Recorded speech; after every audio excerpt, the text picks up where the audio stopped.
entre tes mains, j'abandonne tout avec bonheur. Je n'ai pas peur de te suivre sur le chemin de la croix. C'est pour toi que je veux vivre, je connais, j'aime ta voix. Oui, prends tout, Seigneur. Oui, prends tout, Seigneur. Sans regarder, il te livre tout avec bonheur. Shalom, shalom, chers frères, chers sœurs. Que Dieu vous bénisse. Bonjour à tous. Que la paix de Dieu soit avec vous. Merci pour ce temps que nous voulons passer ensemble. Que la gloire revienne au Seigneur. Merci pour la force que le Seigneur vous communique. Merci pour la paix que Dieu vous communique. Oui, ce matin, j'ai un message pour tout un chacun de nous. Notre texte de base se trouve dans l'Évangile selon Jean. L'Évangile selon Jean, le chapitre 15. Et on lit à partir du verset 1er jusqu'au verset 8. Je te rends grâce, Seigneur, pour ton amour infini. Merci pour ce message, Seigneur. C'est poussé par ton esprit que les hommes parlent de ta part. Que je sois un instrument de tes mains. Bénis ce message et fortifie tous ceux qui vont entendre ce message. Et que, Seigneur, tu crées en eux l'envie de s'approcher de toi. Que toute la gloire te revienne au nom de Jésus-Christ. Amen. Merci, frères et sœurs, vous qui me suivez. Mon thème de ce soir est le suivant. Jésus, notre assurance. Comme vous le savez, chacun a besoin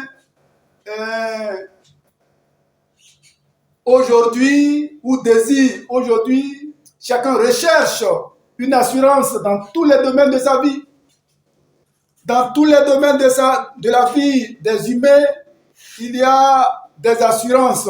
Dans le domaine tel que les relations humaines, oui, chacun veut avoir quelqu'un sur qui compter véritablement.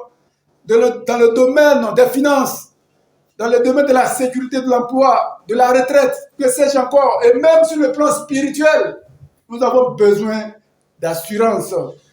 Frères et sœurs, ce jour, ce texte que nous venons de lire nous met devant une réalité. Jésus était avec ses disciples. Jésus s'adressait à ses disciples à un moment donné de sa vie. On pourrait dire que c'est vers la fin de sa vie terrestre. C'est vers la fin de sa vie où Jésus était en train d'enseigner son peuple. Quand vous lisez Jean depuis le chapitre 11 jusqu'à 15 et au-delà même, nous voyons des séries d'enseignements. Et Jésus a pris cette parabole, cette allégorie, pour apporter un enseignement à son peuple, pour présenter l'état de ce qui va se passer. Jésus a annoncé son départ. Jésus a annoncé sa séparation. Jésus a annoncé son départ auprès de Dieu, là où il est venu. Et cela a troublé le cœur de ses disciples. Cela n'a pas facilité les choses. Et c'est pourquoi, voyant le cœur de ses disciples, au verset 14 dit que votre cœur ne se trouble point. Que votre cœur ne se trouble point. La question qu'on peut se poser, qu'est-ce qui peut troubler le cœur des disciples de Jésus? À cette période, une nouvelle doctrine, le christianisme venait de naître. Il fallait que Jésus ait tout le temps d'enseigner les encourager à grandir. Mais après 3 ans et demi de ministère fervent, Jésus va vouloir prendre congé d'eux. Voici les raisons, la cause pour laquelle leur cœur est troublé. Et Jésus, en apportant ce message, il voudrait rassurer ses disciples. Il voudrait mettre leurs disciples dans un confort spirituel. Car ils allaient affronter beaucoup d'épreuves. Et c'est pourquoi ce message vient encore à cette période de trouble, en cette période de peur, d'angoisse. Je voudrais te dire, Jésus, notre assurance. Jésus, notre assurance. Le mot assuré voudrait dire rendre sûr, avoir la tranquillité, avoir le sang-froid. Je voudrais dire à ses disciples que quand je vais partir, que je vais vous laisser devant les Sanhédrins, devant les chefs religieux, même devant le peuple, que vous soyez dans la tranquillité, dans la paix, que votre cœur ne se trouble point. Oui, nous sommes dans une période où le monde est devant une situation où il n'a pas encore trouvé la solution.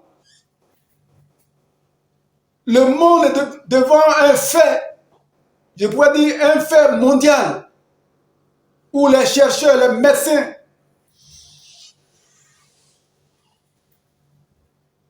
où les présidents, les ministres, des conclaves par-ci, par-là.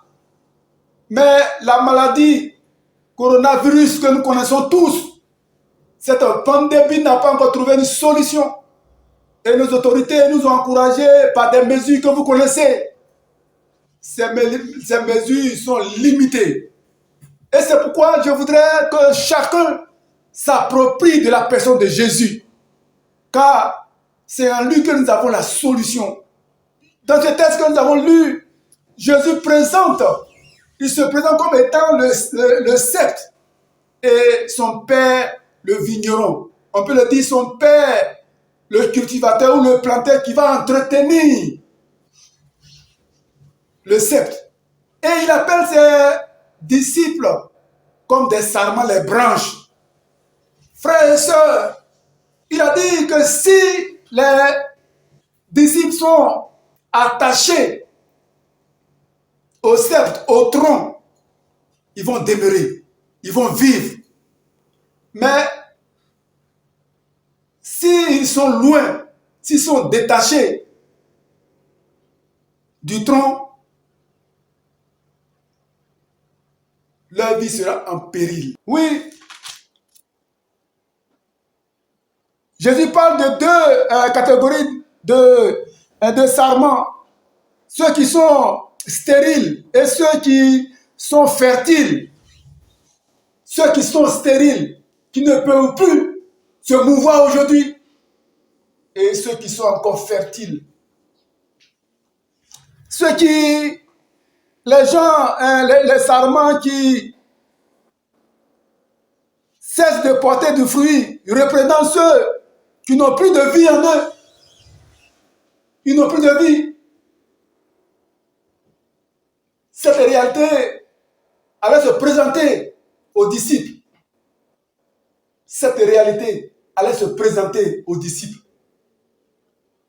Il n'y a rien de nouveau sous le soleil, nous dit la Bible. Des moments, des périodes difficiles, des temps d'épreuve se sont présentés au peuple d'Israël. Mais Jésus prend le soin de dire à ses disciples de demeurer dans la foi, d'être attachés au tronc, de se soumettre, d'avoir une intimité vraie avec le Seigneur, un corps à corps, afin que nous puissions tenir dans ces moments difficiles, dans ces moments d'épreuve. Christ, notre assurance. des assurances de ce monde que nous connaissons peuvent nous abandonner à un moment donné. Même quand nous sommes à jour de tout ce que nous pouvons faire. Mais au moment où on doit nous indemniser, oui, tout s'écroule. Mais Christ a dit, tous ceux qui viennent à moi, je ne les abandonne pas. Tous ceux qui viennent à moi, je ne les abandonne pas. Jésus ne t'a pas abandonné, frère. Tu me regardes, tu m'écoutes, mais Christ ne t'a pas abandonné. Christ ne t'a pas lâché. Christ ne t'a pas rejeté. Au contraire, il t'appelle aujourd'hui. Au contraire, il t'engage aujourd'hui. Au contraire, il t'engage aujourd'hui à marcher avec lui. Comme Pierre et Jean dans Actes 4, verset 13. La Bible dit que Pierre ne pouvait pas parler devant les hommes. Mais quand Christ il est rentré en contact avec le Seigneur, Pierre a levé la voix, il a parlé devant une multitude, c'est ce que la Bible dit. Acte 4, verset 13. Ils avaient l'assurance de leur salut. Ils avaient l'assurance de leur vie. Ils n'avaient plus peur. Et Paul l'a dit dans ses épîtres. Christ est ma vie. La mort m'est un gain. Pour Paul, sa vie porte un peu. Il a donné entièrement sa vie à Christ. Que Dieu nous aide, frères et sœurs, dans cette période difficile, dans cette période de trouble moral, de la panique, que chacun s'approprie de la vie de Dieu. Il a dit que je ne vous rejette pas, je ne vous mets pas au dehors. Tous ceux qui viennent à moi, je les prends. Que Dieu nous bénisse. Et le texte nous dit que ceux qui se détachent ou qui sont détachés, les sarments seront jetés au dehors. Pour dire que quand tu n'es pas attaché au Seigneur, tu es exposé. Quand tu n'es pas attaché au Seigneur, tu es livré. Quand tu n'es pas attaché au Seigneur, tu es à la disposition de l'ennemi. Toutes sortes de fléaux va t'emporter. Mais quand tu es attaché au Seigneur, quand la racine, la source divine circule en toi, quel que soit tout ce qui va se présenter, mais tu es plus que vainqueur. C'est à là que je voulais t'amener, frère. C'est à là que je voulais t'amener, sœur. En cette période d'épreuves difficiles, de pandémie, où on ne peut pas sortir. Nous sommes tous confinés dans nos maisons, mais que nos regards soient tournés vers le Seigneur. Car c'est lui qui a payé le prix un jour. Il a accepté. Christ a souffert à la croix. On l'a humilié. On a traîné son sang à jaillir. Et la Bible dit que c'est ce sang-là qui nous purifie. C'est pourquoi je te dis que Jésus, notre assurance, le véritable, l'assurance la plus certaine, la plus sûre de ce monde, la plus réelle de ce monde. C'est pourquoi l'auteur du livre des Hébreux nous dit ceci. Hébreux 4, verset 16. Approchons-nous avec assurance à ce Dieu, au trône de Dieu. Approchons-nous. La pandémie ne peut pas nous éloigner de l'amour de Dieu manifesté en Jésus-Christ de Nazareth. Il renchérit pour dire au verset 11, chapitre 11, verset 1, la foi est une ferme assurance. Soyons fermes dans nos décisions que nous avons prises. La foi est une ferme assurance. Que Dieu nous aide à nous engager véritablement. Frères et sœurs, c'est ce message-là que je voudrais t'apporter. Sois fort, tiens bon, ne tombe pas dans la ruine, ne tombe pas dans le faux, n'abandonne pas Christ, mais demeure. Dieu ne t'a pas abandonné. Et c'est pourquoi Salomon a dit, c'est là que je vais terminer, dans sa pensée, il nous dit, Proverbe le chapitre 21, verset 31, le cheval est équipé pour le jour de la bataille, mais la délivrance appartient à l'Éternel. Frère, ta vie est dans le creux de la main du Seigneur. Oui, tu es sur l'abri du Très-Haut, mais pour que tu sois couvert, il faut que tu sois rattaché au sceptre qui est la personne de Jésus. Certainement, tu n'as pas encore fait la paix avec Jésus. Oui, je suis heureux de parler de Jésus parce que j'ai fait la paix avec Jésus. Un jour, j'ai compris que ma vie sans Jésus est une vie stérile, comme c'est Salmon. J'ai accepté de marcher avec Jésus et aujourd'hui, je suis heureux. Malgré la maladie qui sévit par-ci par-là, mais mon cœur est en paix. Et c'est pourquoi Jésus a dit à ses disciples que votre cœur ne se trouble point. Le monde nous présente de l'angoisse, de la peur, des troubles. Mais Jésus, notre assurance, nous apporte la paix. Et tu as besoin de Jésus. La paix de Dieu, qui dépasse toutes sortes de paix, est à ta disposition. Accepte de Jésus comme ton Seigneur et Sauveur. Oui, permets que Jésus ait de la place dans ton cœur. Permets que Jésus fasse corps à corps avec toi, afin que ton cœur soit dans la joie. Oui, les foyers sont brisés. Les enfants n'ont plus de considération pour les parents. Le travail devient de plus en plus rare. Mais la solution de ce monde, c'est Jésus. Oui, Jésus, notre assurance. Oui, Jésus, notre assurance. Il est assis à la droite du Père. Et la Bible dit qu'il est notre avocat. Il intercède jour et nuit. Et fais confiance au Seigneur. Si tu es là, tu n'as pas encore fait la paix avec Dieu, permets que je puisse prier pour toi. Non seulement pour toi, mais pour tous les frères et sœurs qui sont découragés, affaiblis. Pour tous les frères qui sont dans la débandade. Ils ne savent plus à quel sens se vouer.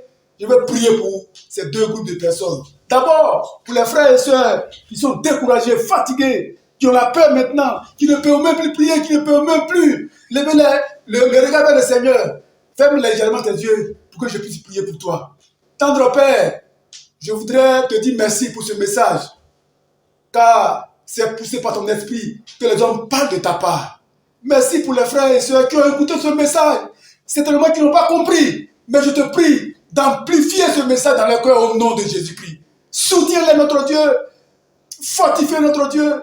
Ceux qui sont bas tombés, tu les relèves au nom de Jésus-Christ. Car c'est pour nous que tu es mort. C'est pour nous que tu as été rejeté, humilié. Fortifie-les. Que toute la gloire te revienne au nom de Jésus-Christ. Amen.